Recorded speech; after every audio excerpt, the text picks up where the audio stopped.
মূলত চারপাশটা একটু দেখাও। চারপাশটা কিন্তু খুব সুন্দর চা বাগান। এত সুন্দর চা বাগান আসলে মাধবপুর লেকের আশপাশেই আছে। আর এটা মূলত উঁচু পাহাড় নিচু এর মাঝখান থেকে মূলত এই লইগুলো করা হয়েছে। আর দূরে দেখতে পাচ্ছেন চা তুলতেছে চা শ্রমিকরা।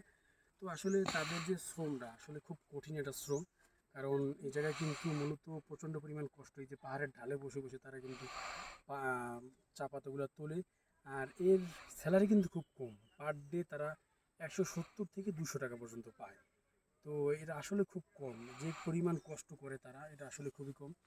তো মাধবপুরে আসবেন। মাধবপুরটা কিন্তু অনেক সুন্দর লেক, একটা সুন্দর লেক আছে। আসলে অনেক সুন্দর। তো আসবেন, আপনারা দেখবেন। আর যারা আমার ভিডিওটি দেখতেছেন চ্যানেলটি সাবস্ক্রাইব করে না, তারা কিন্তু অবশ্যই চ্যানেলটি সাবস্ক্রাইব করবেন। আর পাশাপাশি ভিডিওটি কেমন লাগতেছে অবশ্যই আপনাদের মতামত কমেন্টে জানিয়ে যাবেন। আর এই চা বাগান আসলে কিছু বলার নেই, এতটা সুন্দর চা বাগান। তো আসবেন, দেখবেন আর শ্রীমঙ্গল অবশ্যই এক্সপ্লোর করবেন।